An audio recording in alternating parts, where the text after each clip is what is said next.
Hey guys, how's it going? So we have hit 20,000 subscribers now, which means it's time for another milestone video. But honestly, for a moment, you know, that is insane. I'm amazed that it has happened.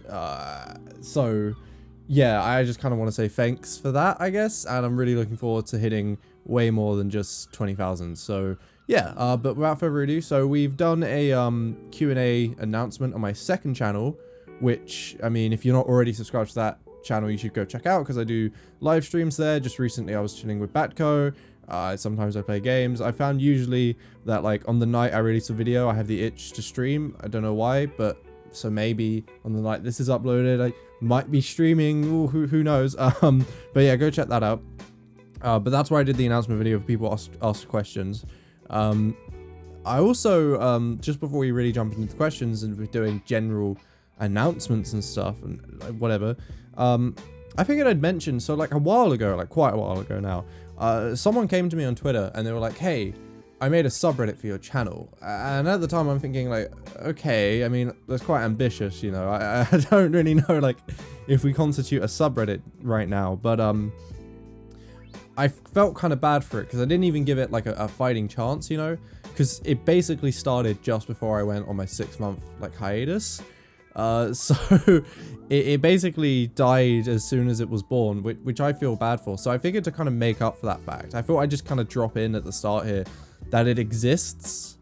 So if that's the kind of thing you felt like you've needed in your life, like a subreddit specifically about me and my channel, then I mean, it's just r/my channel name, pretty self-explanatory. So go check that out, I guess. I'll link it in the description or something if you can't be bothered to type out my ridiculous name, which actually I don't blame you for. But yeah, so I mean, I don't really know what it would be used for and why it exists, but why does any YouTube subreddit exist, I guess? So just the same things that would usually happen, you can expect to happen there. I don't know. Again, I've just figured we'll see if it's meant to be, then it's meant to be. Then so yeah. Anyway, so let's actually like jump into the questions then, shall we? So first off, we have from Sarah, when are you starting HRT? Okay. Tell you what, if we can get this video to 1,000 likes. Okay, so moving on. Mother Free Fan asks, well, a handful of questions, but I'm going to pick a couple so it's not unfair to everyone else who only gets one. First one is, do you think tankies are ruining the image of the left, and are you trying to change that? So I mean, you know, that's a fun question to properly jump into things, bitching about the tankies instantly. Okay, so the actual question itself, like, do I think they're ruining the image of the left? Like, no, I don't, because I mean, really, who gives a shit about tankies? Like, actual leftists themselves are pretty sparse, so it's like these fringe groups ruining the image of the left as a whole. Like, no, I don't really think, I don't really, like, especially, you know, after Bernie Sanders and stuff like that, that's not really where socialism is associated anymore. You know, it's only really the last few years that it's really changed like that, but I still think that's how it is now. So I don't really think on the whole of the left that the tankies are really doing too much damage. What I really think the damage from tankies comes from, and this is actually something I want to make a video about, isn't the tankies themselves, it's more how they seem to permeate and leak their misinformations into the rest of the online left somehow. Like, even people who aren't explicitly tankies. Like, I've noticed this a lot. Like, people who genuinely consider themselves non-sectarian socialists, right? Or maybe even just fucking meme accounts. You find as they get further and further into leftism, especially if they've come through something like the memes or whatever, that they'll kind of just pick up some of these talking points or like ideas or something. Sometimes it can be national liberation, sometimes it can be socialist commodity production, and sometimes it can be anything from maybe Stalin wasn't that bad to maybe China today isn't that bad because Western propaganda, blah blah blah. And like, you know, sometimes it's kind of like, I mean, obviously I want to talk about this in detail in my video, but like sometimes these aren't even necessarily terrible things to think. Like, obviously the USSR has a shit ton of Western propaganda around it, but then this kind of works as like an entry point into actually taking on more like Leninist based ideas, because here's the thing as well, right? As a new leftist, as you come into things and you're like picking your ideology, as it were, you have like 50 to choose from, but they're all like derivations of Leninism somehow. usually, like, unless you want to go for anarchism, which is this whole other thing, which we're not going to worry about. So this is kind of a video I want to talk about, like newer leftists or like undecided leftists kind of being influenced by these ML tendencies without even really realizing it. And I feel like that's really where tankies deal the most damage. It's through people who aren't even tankies. It's leaking these misunderstandings into the rest of the left, which on the whole results in a like worse off left, I think. You know, with not as good an understanding, or maybe not even as good an understanding, but one that's still stuck in the 20th century. That's another big symptom of this, I think. I mean, I'm going to talk about this all properly in the video. It's not going to be out for a while though, because it's not even like the one I'm currently working on. It's going to be the one after the next one I release. So that's for a while, but like just as a taster, it's some fun stuff. But so next off, do people recognize you from your videos IRL? Now I quite like this question. Yeah, funnily enough, like I've had this happen like on a like number of times. Sometimes it's in contexts where you might expect it to happen. Like, so once at this kind of like IMT conference when I was still with them, I had, I think, 2 people recognize me. I was like, cool, that's cool. I know a couple people in uni. Like there's this one guy who runs a socialist society on uni. It's like socialist students or something. And he's like, oh yeah, I know you. I like follow you on Twitter. Fuck, that feels really weird. The most recent one, and this is really weird, and it's kind of actually quite recent, just a few weeks ago actually, I was at this party, right? And there's this like kind of there's this like Polish guy, yeah, and he keeps saying to me like, you seem like, do I know you? You seem like familiar. And I'm like, no, I don't think we've met, blah blah blah. And then like, so this guy isn't even into politics that much or anything, right? And he's not like, the weirdest thing about this was he just suddenly comes out at one point as I'm like talking to some people at the party, like, one book muke, and I'm like, what the fuck? And like, what's great about this is that I would expect a lot of people watching this video right now to not even know that joke, because that's from way back, like 2 years ago. Fuck, maybe coming out to 3 years ago now, back when I was like, you know, lefty pole poster boy or whatever. Yeah.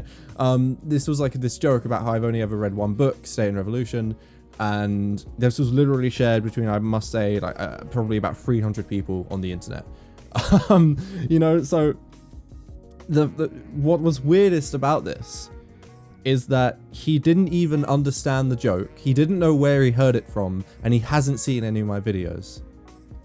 That's what freaked me out the most about this. It's just like, how has it like reached that far? Like, this is someone who should have no business knowing that in the first place. So yeah, but so that was interesting, I have to say. Like, and then lastly, what happened during the 6 months that you disappeared? Okay, so I basically, so the last video I made was at the end of summer, right? But I actually really slowed down for a while before that as well. So during summer, I'd actually gone to Berlin, and that was a lot of fun. I probably posted about that on Twitter a lot. And I just kind of went on this summer school thing, met some cool people. So I was busy with that over summer, and then I had time to make that one video on fascism, which I remember, even though I really liked the points I made in it, I just remember, I don't even know exactly why, but editing it was a fucking nightmare. And I feel like that probably put me off editing for a while. And then when I got into actually like, and then when I went back to uni, I had a really weird first term of second year, right? I basically, I didn't go to any lectures at uni, okay? And I studied physics, so that's kind of a big deal, like to not go to any of your lectures. So I was in this constant state of basically anxiety about not going to my lectures, but at the same time, I don't want to say depression, because I wouldn't have called myself depressed, but I definitely had some form of executive dysfunction at the time, where I just couldn't get out of bed any day. I wouldn't go to my lectures. I wouldn't do any of the assignments. Miraculously, if anyone's worried about me, I'm perfectly fine now. I mean, my attendance isn't great, but it's like I'm keeping up with things. But miraculously in that term, I suddenly, like at the last week before exams, I clicked. I was like, what the fuck am I doing? I literally like 24/7 revising for this whole week before my exams. Somehow actually passed. Some of the exams I actually did really well in, miraculously. And then others I like just about passed. And a lot of caffeine pills were involved, I have to say. Like, you know, but yeah, so that's basically what I was doing in that 3 months before Christmas, just nothing, but at the same time stressing about uni. It was very weird of being constantly busy with uni, but at the same time not doing anything. It was weird. And another thing that I was doing was kind of like honing in a lot of my Linux and programming skills, because at the time I was going for a summer tech internship, and I was finding that as I was doing these kind of interviews or online challenges and stuff, I was struggling with a few of them. So I was kind of freaking out about that as well. Like, oh my God, I'm so behind on my tech stuff and I want to go into tech and I can't do any of these fucking interviews. So I was like basically consumed by that for a while. But actually now I have managed to get a summer internship, which is good, with Visa, actually, hopefully doing cybersecurity. So that's all sorted, and I passed that term, and this term's going all right. So I seem to be all right now. But yeah, that's basically all I was. This kind of like hermit doing nothing but programming and freaking out about physics. And yeah, like honestly, YouTube just wasn't even factoring into my life at the time. So yeah, but you know, I eventually around Christmas I came back and like was done with exams, programming stuff was going all right, and I kind of like realized, shit, I haven't done anything with YouTube in fucking ages, and I really want to get back into it. So I'm like, okay, that's when at the time I actually decided to get back into it. And it wasn't, of course, until fucking March that I ended up uploading a video, and that's just because shit kept coming up. Honestly, like it was different stuff at different times throughout from Christmas to March that just kept delaying making the video or recording the video or editing the video, but it did get done, and all the other stuff is out of the way now. So I'm in the flow of things, getting videos out, and I'm very happy to be doing that again. I'm really hoping that these first 2 videos and then this one should hopefully kickstart my channel again, because in the eyes of the algorithm right now I am dead, and then I can get into some real cool stuff. And yeah, it should be good. So yeah, to kind of sum it up, what I've been doing in this 6 months that I've been gone is not much. But I'm back now, still not doing much, so it's all good. Hey, so we have a question from Tafos, probably not pronouncing that right, but what do you think of the situation in Venezuela? Is Maduro a dictator? Is Venezuela's attempt at democratic socialism damaged beyond repair? If that's the case, how, what's to blame? I think they were going for who, what's to blame, or who's to blame. I don't know, but I reckon we know what they mean. So, Venezuela, the ultimate BTFO to all leftists.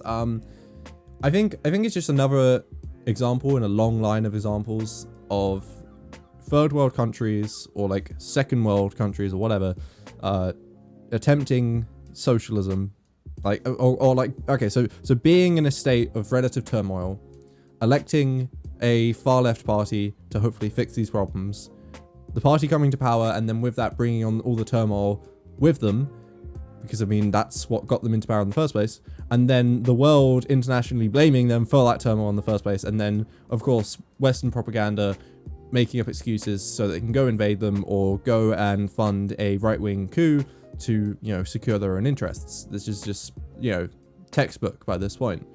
There's nothing really new that's happening here, and it's terrible. And the people in Venezuela, it's terrible for them. You know, as far as what I think of Venezuela itself, I mean, obviously I don't think it's like down to the government that are just being evil or corrupt. You know, I know that they're just being sabotaged, just like all the previous attempts at this have been. But that being said, I don't like support them. I mean, I have sympathy for them. I think they're generally like have the right intents and things like that. And if they were left to do their own things, I think they probably would be a benefit for the Venezuelan economy. But I don't support them as like a socialist society, right?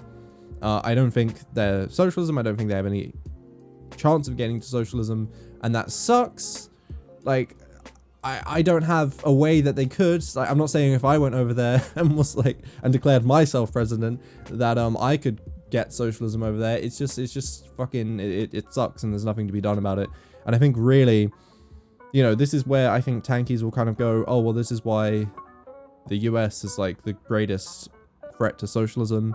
And maybe that's true, but ultimately all they say is that like it's imperialism is the main problem that's always preventing socialism. I think there just needs to be different ways. We need to think of different ways of actually getting socialism in the first place, instead of electing far left parties, even if they do have the best of intents, and hoping that they're not crushed under the hand of global capital. It clearly doesn't work. It hasn't worked for the past 50 years, over 50 years now. It's not going to work again, you know. And I'm not blaming the people who voted that party in. I'm not blaming the party itself. It's not. There's no one specific to blame. I don't think. It's just a shitty situation that really, as the left, we kind of need to take a look at and go and kind of take a step back and try and think of some new ideas. I think that's all we can really do at the moment, is come up with new ideas for the 21st century, because we're out of them at the moment. It really fucking sucks. I don't know. It's like all situations like it. It's a really shitty situation. So yeah. So left turn at Albuquerque. I think that's the weird American name. Yeah. That person has asked thoughts on Linux and the Free Software Foundation. Which I am very happy to answer, because hold on, where the fuck is it? There it is. I am actually a member. Well, I don't know if that's in focus at all, but I'll put it here. But I am a member of the Free Software Foundation, and this is like a USB, by the way. It's so cool. Yeah. So I'm quite a fan of Linux, as a lot of you probably know. This should be running Linux, but it's running Windows right now.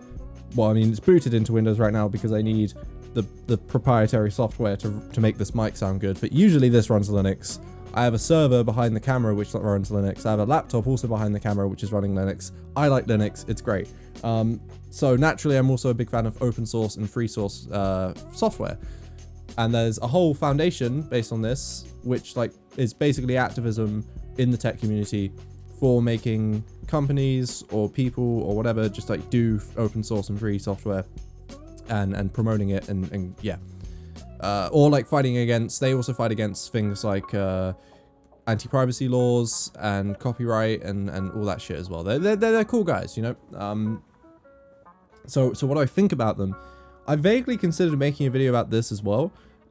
Ultimately, I think, you know, I think they do a lot of good. I really like, I'm very enthusiastic about them, blah, blah, blah. But like at the same time, I'm a realist that like ultimately the reason a lot of software has to be closed source and we are at the mercy of corporations to do whatever they want with us in that regard is because of capitalism, is because of profit. And they lack that radical interpretation, really, because I don't think it's really their place to have it. I mean, it'd be great if they were communists, but it's just not realistically going to happen. So I think, you know, as great as it is, and they have done some good, like, under capitalism, the fundamental goals that they're going for, you know, all software being open source and free and freely distributable and blah, blah, blah, it isn't going to happen until we have full communism. And then under full communism, I think that free software is just something that's naturally going to happen anyway. It's not even something we're going to need to, like, actively fight for. It's honestly just the natural state of, I think, software and intellectual property in general. It's just the way it is now because of capitalism can't really handle that within, like, the profit sphere, you know. So, I mean, that's all there really is to say about that. So I do wonder if I could really make a whole video about it. But I don't know. I feel like there are two ways to go at it. There's that way, kind of like critiquing the people themselves, but then there's critiquing the leftists, I think, where it's enough, like, there aren't enough leftists who know about this shit, who care about this shit, but it is really important. Like, having a good, like, detaching yourself from corporations, or, you know, at the very least, it gets a bit ambiguous, but like having control over your own software and being able to do what you like with your own software and not being at the full mercy of corporations is very good and should be a very leftist thing that we have leftists strive for, even under capitalism, I think. Right? That should just make sense. And I feel like probably because leftists aren't naturally techie, generally, that there isn't enough interest in that. So I thought maybe if I made a video that could spark interest within the left somehow to some small degree, but I don't know. I don't know. I'm not even gonna try to pronounce his name because it's got like a Nordic character in it, so not even gonna. Yeah. But they ask, do you have a vinyl collection, and can you say some of the vinyls you have if you do have a collection? I do have a vinyl collection, and I am always so excited to talk about it. So I'm gonna switch to my phone real quick and then like scroll through them and show you guys what I got. So let's do that. Right, okay, now please excuse my messy room, and the laptop is just compiling something, but, okay, here we are. Look at this lovely case, by the way, I got that for Christmas, it's very nice, but yeah, here are, like, all my vinyls. A few of them are, like, stolen from my dad, but, like, they're mine now. I'm sure you can guess which ones. But this one I bought, Chemical Brothers, fucking love Chemical Brothers. Yeah, no, this is just, like, my favorite album by them, and also I was, like, really into one of the songs as a kid, so I just kind of liked it for that. But yeah, I'm gonna have to censor this one in the actual video, but I'm sure you guys know which one this is. Death Grips. This is like it's not even my favorite Death Grips album, honestly, but it's the only one I could get for like a reasonable price. The rest of them are just ridiculously expensive. Kamasi Washington, really big fan of him, and this is also the cheapest vinyl, but it's also like got one of the best songs on it. Yeah, gonna have to censor that as well, but that's Jimi Hendrix, that's my dad's. Fuck, I'm gonna have to censor like all of that, for fuck's sake. Oh, Sons of Kemet are fucking great. I'd really recommend this. I actually picked them up when I saw them live. They're just great. Sonic Nurse, my favorite album from Sonic Youth. It's just like, I really just love the last song on this, honestly, but I mean, they're all good. Reyes is, yeah, this is my dad's, but actually, like, it's just some really good funk, and like, you should check him out as well. Played, yeah, I fucking love Played. Played is just, I want to get another album by Played. I cannot recommend Played enough. They're IDM, electronic, very unique. They're just, oh, they are incredible. Like, listen to Played. I want to buy like 3 more, like, I've already got like CDs from them, and like, I don't usually buy CDs. They're my only CDs, but I bought them because I wanted them in FLAC, and I can get them online. Anyway, listen to fucking Played, they're great. Kate Bush is my mum's, actually, but I actually like surprisingly fond of it. I'm not usually into pop, but I think that's just a testament to Kate Bush. She's pretty fucking awesome. Fortet, yeah, Fortet's fucking great. Of course, the meme itself, Macintosh Plus. Now, I will actually give some clarification with this one. I'm not crazy on the album. Like, I mean, it's a great album. I really like listening to it, but like, one part of like what drives my motivation to buy vinyl is like when I look back in like, I don't know, 20, 30 years, if I intend to live that long, I'd quite like to have a bunch of music which kind of like encapsulates the kind of like time period that I bought them, or the time period I was growing up, or whatever. And I think Macintosh Plus is definitely going to be like in a few decades one that I don't know about like people in general, but I personally will look back and associate that time period with this album, or just vaporwave in general. But I mean, this is like obviously, you know, culmination of vaporwave, so like it's all good. And that actually goes for the Death Grips one as well. I mean, I do fucking love Death Grips. I wouldn't